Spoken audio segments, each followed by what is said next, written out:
Olá, boa noite, companheiros aqui do Centro Cefacis. É um prazer estar aqui com vocês novamente na página do Centro Cefacis. Que Jesus nos abençoe na noite de hoje, abençoe a todos neste momento. Hoje eu queria falar um pouco a respeito das nossas reações. Como é que será que anda o nosso conviver? Conviver quer dizer viver com. E como será que estão as nossas reações ao conviver?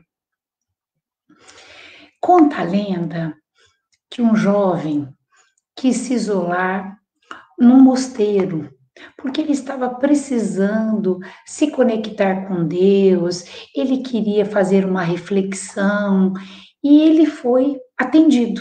Ele foi atendido e lá ele ficou. Então ele tinha assim uma rotina de acordava às 5 da manhã, fazia as suas preces, depois um café da manhã, depois tinha cantos, aí tinha a missa, depois eles iam cuidar da horta, preparavam o seu próprio alimento, de tarde um novo momento de estudos, de missa, mais um momento de música, e à noite um de jejum, e assim conseguia passar o dia.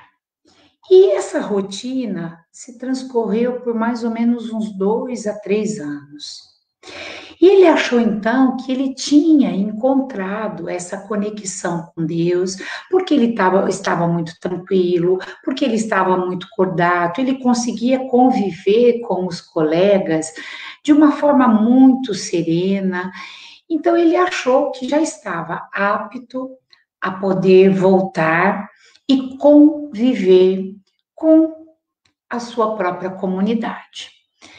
Mas foi uma grande surpresa, inclusive para ele, quando ele voltou ao convívio.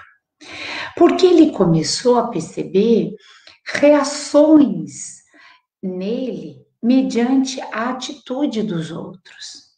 Então ele se viu mesquinho, ele se viu egoísta, ele se viu agressivo, ele se viu com o coração cheio de ódio. Por quê? Porque ele justificava que todas essas reações era devido às atitudes dos outros. Então, que na verdade ele estava só reagindo. A vida, a lei de ação e reação é uma lei que rege o universo, é uma lei universal. Mas o meu compromisso é meu para comigo mesmo. Eu não posso pensar em melhora, em reforma íntima, eu não posso pensar em mudanças de atitude enquanto eu estiver atrelada à atitude do outro. Porque a atitude do outro é inteiramente de responsabilidade dele. A minha responsabilidade é com a minha reação. Nós ainda somos muito reagentes, quando deveríamos ser agentes. Agente do meu próprio momento, agente da minha própria circunstância, escolhas que eu tenho que fazer a partir do que eu acredito. Então, assim, eu não posso culpabilizar o outro. Puxa vida, ele foi ríspido comigo. Por isso que eu devolvi uma atitude ríspida. Ele foi grosseiro comigo. Eu não conseguia, não aguentei. Eu dividi com ele. Eu devolvi a partir do que ele fez. Ora, aí eu me eximo de responsabilidade.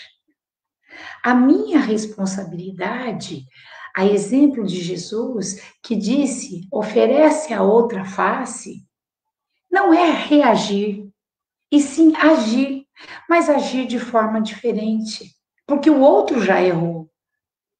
E isso é uma proposta um tanto quanto difícil.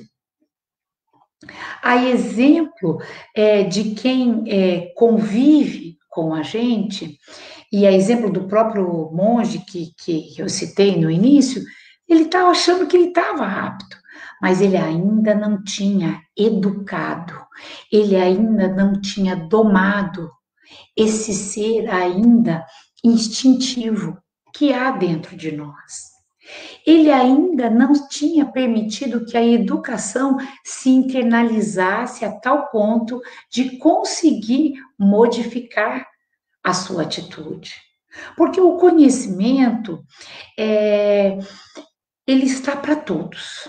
Eu posso estudar, eu posso aprender, ler bons livros, mas internalizar esses conhecimentos para que eles façam parte do meu dia a dia e consigam modificar a minha atitude, isso demanda muito esforço. Demanda porque nós temos um homem velho que existe em nós, que é milenar. Então, as nossas atitudes ainda vêm à tona. Por quê? Porque ainda não domamos esse lado instintivo nosso. Então, nós fazemos a reação. Ora, se eu bater na parede, que é um ser inanimado, ela vai doer na minha mão. Se eu bater com uma intensidade maior, a minha mão vai ficar vermelha. É uma lei isso. Então, assim, se nós estamos dentro desta lei de ação e reação, o meu conviver, o meu viver com, exige muito mais de mim e não do outro. A mim, que estou aqui estudando, que estou aqui vendo a doutrina, que estou aprendendo com ela, cabe tentar refrear esses meus instintos, tentar fazer de forma diferente. Logo que eu estava grávida, eu saí com a minha mãe para ir comprar coisas de enxovalzinho de bebê. Eu já estava naquela situação de grávida, desconfortável, um pouquinho de azia, pouca coisa, mas eu já estava, um calor, como esses dias que estão fazendo aqui. E a mamãe falou: vamos sair, que eu quero ver umas coisinhas para o enxoval do bebê, vamos já. E nós chegamos na loja e a moça com uma cara atendente, com uma cara muito feia, com uma má vontade, encostada assim do balcão. E a mamãe falou: olha, eu queria ver coisas para fazer coelhinho, fazer toalhinha de boca. Onde que é? A moça mal olhou para a mamãe e falou assim: lá, com a maior boa vontade, má vontade.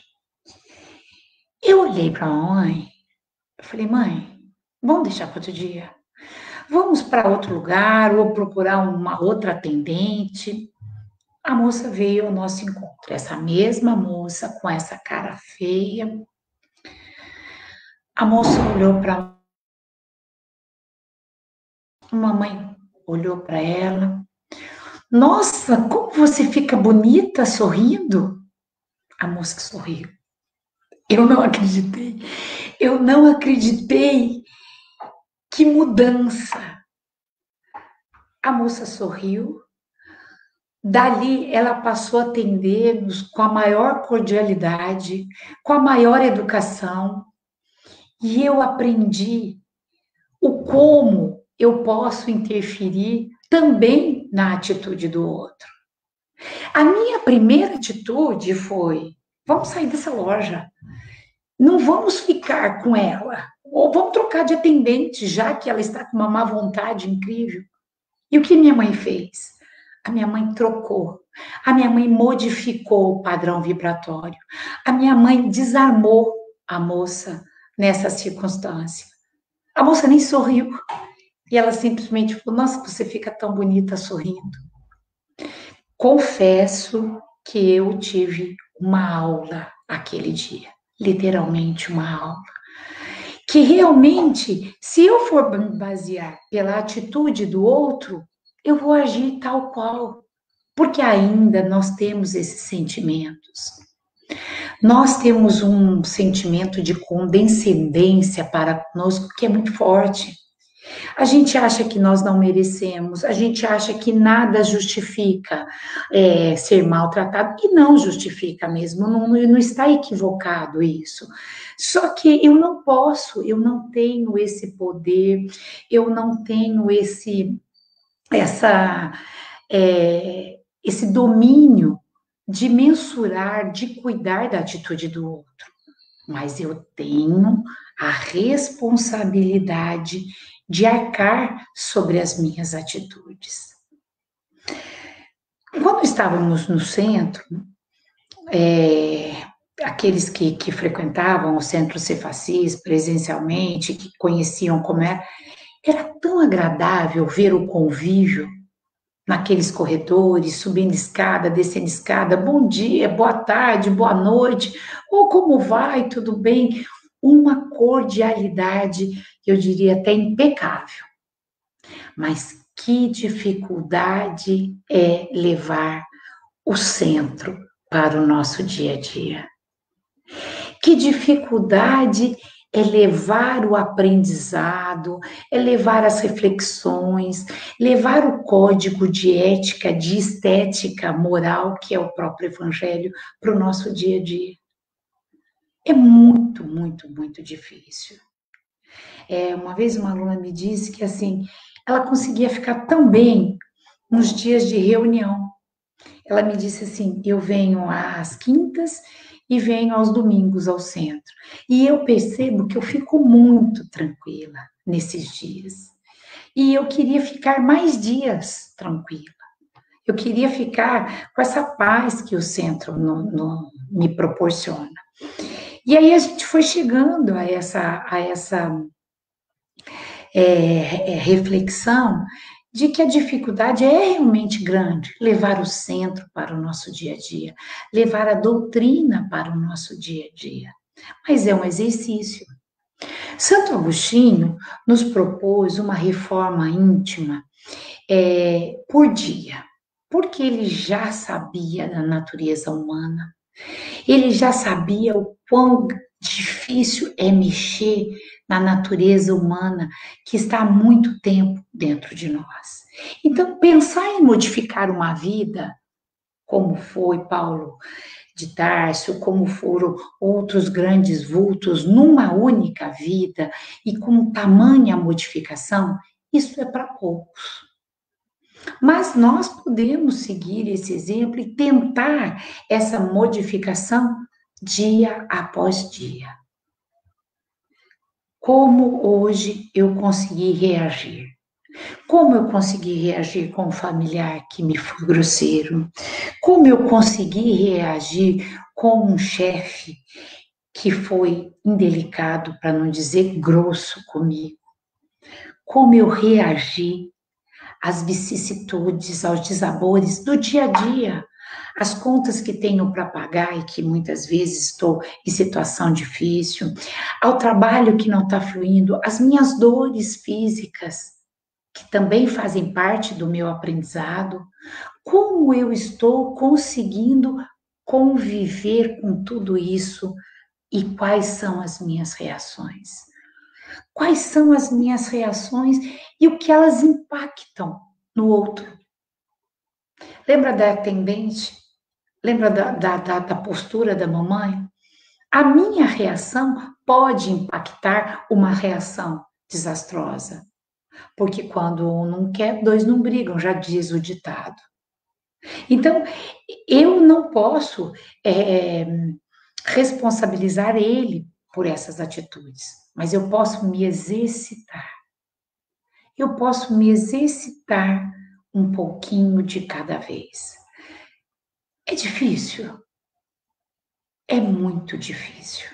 A proposta é árdua e dura mesmo, porque implica em fazer uma mudança. Então, Santo Agostinho vem e nos propõe por dias. Espera aí. Se eu reagir como ela falou comigo, eu vou estar sendo como ela. E eu tenho que tentar ser melhor do que ela. Se eu for responder à altura da ordem que o meu chefe me deu, que ele não pode fazer isso comigo, não é porque ele é meu chefe que ele pode me destratar, como é, mas eu posso fazer diferente. Entendam, não é ser bobo, é tentar ser bom, é tentar modificar, porque eu melhoro, o mundo responde e melhora também. As reações, mediante as minhas reações, também impactam no outro. Então, nessa cadeia, ele me agrediu aqui, eu não devolvi com agressão. Ele me humilhou aqui, eu vou devolver, que é a tônica maior do evangelho. É o amor. É o entendimento de que eu não posso exigir do outro, talvez aquilo que ele não tenha para dar. Mas eu posso exigir de mim. Eu posso exigir que a minha reação seja melhor do que a dele. Não sei se está parecendo absurdo, mas é uma proposta de cada dia. É uma reflexão de como eu agora posso reagir. Porque a mim está sendo me dada essa oportunidade de estudo, de conhecimento, também a mim será cobrado em maior proporção. Eu não posso exigir de uma criança de 5 anos que faça uma regra de 3. Ela não aprendeu, ela não vivenciou, mas eu posso exigir de um adolescente que lhe faça a regra de 3. Somos assim na vida. À medida que nós estamos adquirindo, à medida que nós estamos recebendo todas essas informações, a proposta é como estão as minhas reações. Será que eu vou querer continuar a ser reagente ou será que eu posso tentar transformar-me em agente? Agente em atitudes boas, agente em otimismo, em esperança. Eu passo isso para todos aqueles que convivem comigo. E com certeza essa cadeia vai sendo modificada e formando uma outra cadeia, a cadeia do bem. Tem algumas informações, algumas coisas aqui. Boa noite, Anderson Quinca. O Anderson falou: como conviver com alguém que lhe provoca no íntimo sentimentos de impaciência e até intolerância a todo momento, incessantemente. Rezo sempre para que Deus me dê a capacidade de poder conviver em paz e em harmonia com esta pessoa, que Deus me confiou nesta encarnação. Olha, Anderson, Chico Xavier já diria que eu estou no local certo, com a pessoa certa, no momento certo, exatamente com aquela que eu preciso conviver. Eu nem diria mereço. Então vamos tentar entender. Qual será o desafio maior para você ao conviver com essa pessoa? A meu ver, o primeiro seria a paciência. Mesmo porque ela te testa todo o tempo. Ela testa você, como você falou, ela me gera sentimentos de impaciência e intolerância. Anderson, a dificuldade maior é exigir que ela suba até você. Entender, pensam, que agem, que reagem de forma diferente da nossa, é muito difícil. Então, eu acho que a primeira dica, o primeiro exercício para facilitar essa convivência seria você rezar por ela. Porque ao rezar por ela, você está saindo dessa zona de energias negativas. Você vai envolvê-la em sentimentos de paz, você vai envolver em sentimentos de amizade, de compaixão. No começo, a sua prece pode ser até que não seja tão sincera, mas ela vai começar a exercer um poder, a tal ponto que vocês comecem a ficar em zonas diferentes e as atitudes dela já começam a não mais interferir no seu dia a dia. Vamos pensar nisso, quem sabe esse pode ser um caminho para se conviver de forma melhor e mais harmoniosa. Eu acho que aí tem um bom tema para a gente pensar para a semana que vem. Poderíamos falar um pouquinho do poder da oração. Tá aí, pode ser o tema da semana que vem. Eu agradeço a todos e desejo a todos uma boa semana. Até domingo, se Deus quiser.